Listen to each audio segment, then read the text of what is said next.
Appreciate you coming out here and meeting with us today, doing a sit down to talk about ONDS. My pleasure. It's great to be here. Yeah, we have a lot of content to go over to today with myself, 0 Hour and Hidden Gems and all of that. But I'd love to just kind of touch base on your guys' CeoOndas platforms. Centrix and Iron Drone are just universally possibly the best stack out there. I mean, no one's really got that kind of cyber over RF technology or the autonomous parachutes tech. Yep. So I'd love to just hear more about that and get your take on where you see that going, use cases, things like that.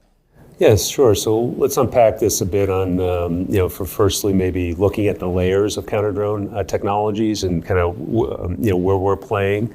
And then I also would come back and talk about how the market's evolved in terms of deployments of these capabilities to protect the lower skies. So firstly, as you're well aware, there's these counter-drone systems are layered. And the first layer is detection. So that detection is typically going to be ground radar. It could be optical or thermal sensors. It could be RF sensors, even acoustics. We're seeing more and more interest in technology developers around acoustic sensors. And that layer of detection is obviously trying to figure out where the threat is, because you can't mitigate or defend against something you can't see. So the layer is very important. And then you think about mitigation. There's really two forms. There's soft kill or hard kill. Soft kill are things like the jamming of radio links or spoofing of GPS.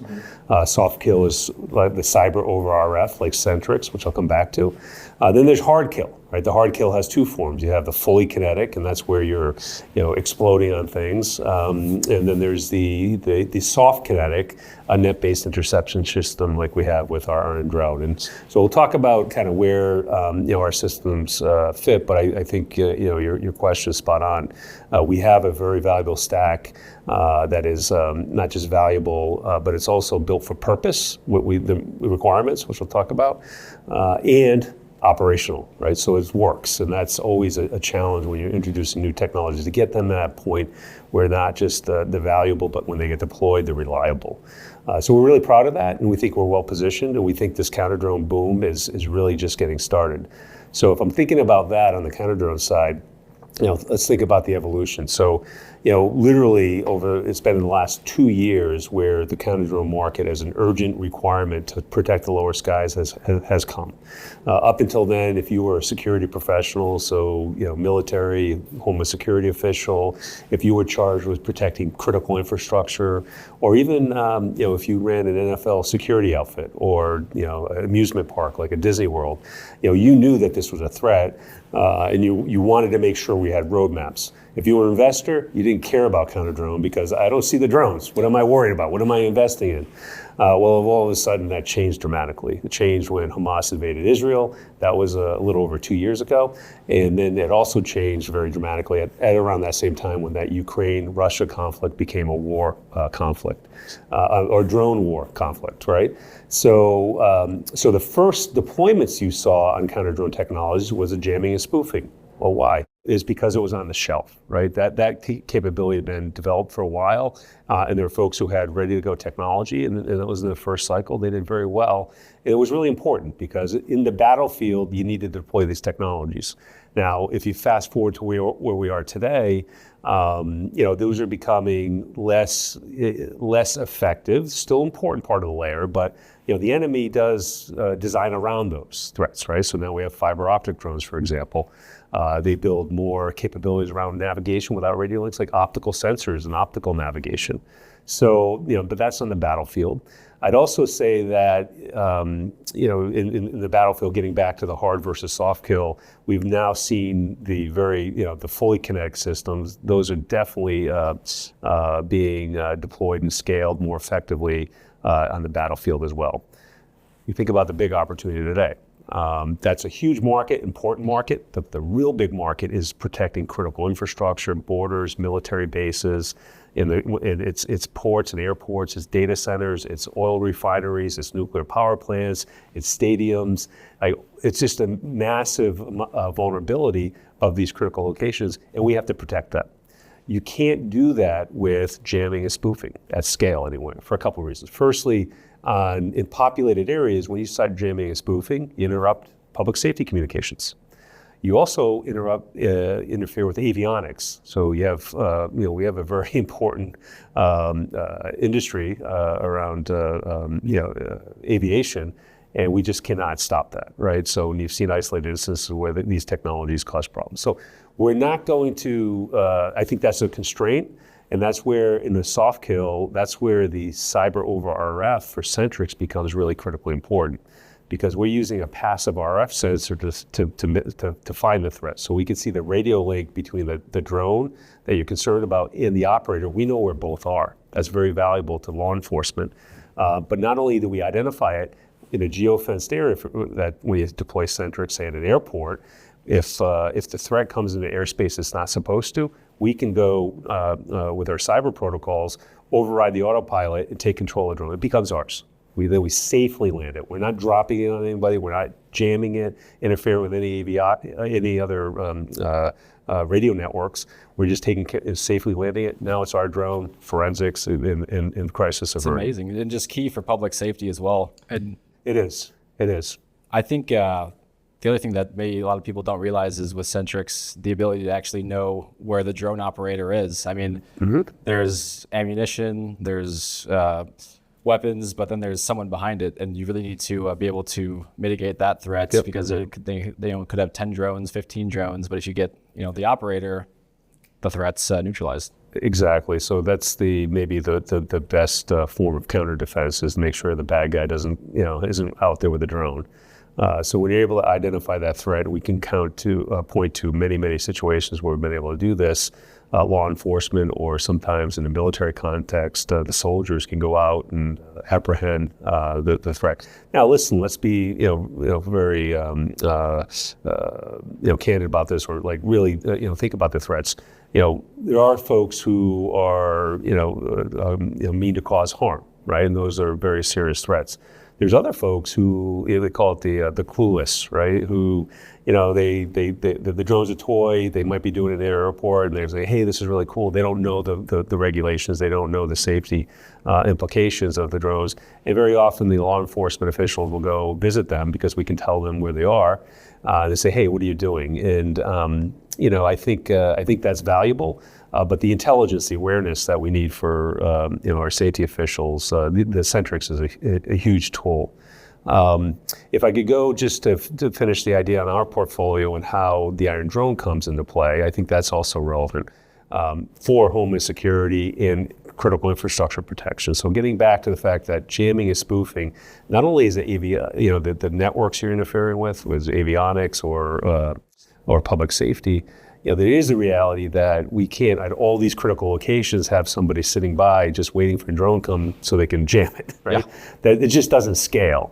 So Centrix can be a really good solution, but the soft kinetic for Iron Drones. So again, on hard kill, you could either have a munition or warhead and blow up, and that's one way to neutralize a threat.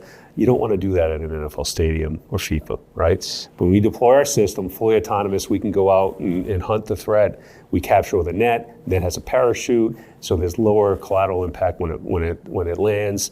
It's a much safer application, and I believe that if you think about how these systems, these technologies, these layers of counter drone get deployed across the United States on homeland, right, U.S. soil, I think it's going to be the preference is going to be cyber over RF with a layer of the soft kinetic like Iron Drone or either or, right, or sometimes both, depending on the asset we're trying to protect. Absolutely, and just kind of looking through some of Centrix's stuff, the ability to have a mobile setup or a fixed deployment setup, or just being able to move it there for an event is a huge advantage. The adaptability, the agility of that technology. Yep. Iron Drone in the box, it's going to be required, and I really hope that these cities, municipalities, et cetera, kind of adapt to this and make sure they have this before the threat happens, because I feel like a lot of the time the issue is we have a reactive response when we should be proactively preparing for these threats, and not a lot of technology out there can do what ONDS' products are doing, which is why we wanted to come and interview you today, because it's very impressive. You hit the nail on the head, and it's fascinating because we talk to the officials, public safety officials, FBI even, and they know this threat is real. Some at the most senior levels of these organizations have called it the 9/11 event that we can predict. Yeah. Right. Because when you drop a weaponized drone at anybody with a few $1,000s, and it's shockingly easy. Yes. And if you were able to do that, say on a Sunday at an NFL stadium, it changes. That's the nature of terror, right? It changes culture immediately, and that's such. Sundays are important, right? During football season, and if the next Sunday nobody goes to a football game, you've really had a major impact on our society. That's unacceptable. So I do want to give them credit, because it's a challenge to mature the technologies, to identify the layers and the use cases, and then to deploy them safely and reliably. It is a big challenge. We're going through it very methodically as an industry, and the customer as well. And I want to just commend them. You will see significant deployments here, and I think we're really in the first inning of, or the start of a multi-year, probably a 10-year infrastructure build out around these technologies around critical locations. Amazing. And I guess just touching on the stadium thing one more time, I mean, I'm from Minnesota, so a lot of our stuff is closed, and there's metal detectors and things for, firearms and things like that. But these open stadiums, I mean, it's a drone, it's a UAS, it's airborne. It can fly right over the metal detectors, right over the stadium, and do harm to others. So that threat right now is just not being mitigated. And we need to bring, we're doing interviews and things like this to bring more awareness to just the general populace that these things are needed proactively. Yeah, no, it's very important. And the good news, and there is good news, is that the technologies exist and they'll be deployed. But it's gonna take a lot of effort. We're gonna have to make sure the budgets are allocated for this. But I'm optimistic. Fantastic. Yeah, love to hear that. So just transitioning from the CeoOndas, I'd be curious as well to learn more about your guys' merger and acquisition pipeline. I know on the most recent earnings call, we had heard a figure of maybe 20 companies potentially, and then 7 or 8 in advanced talks. And I know you can't go into specifics, but I'd be curious, with the systems of systems approach you guys are doing, and with that acquisition of RoboTeam and UGVs, I'd be curious, one, about maritime systems for the sea, and then also any kind of companies or tools you don't have that you think you would need to complete the stack later. Sure, okay. Yeah, so from some context on the size of the pipeline, so you've heard us articulate the opportunity set.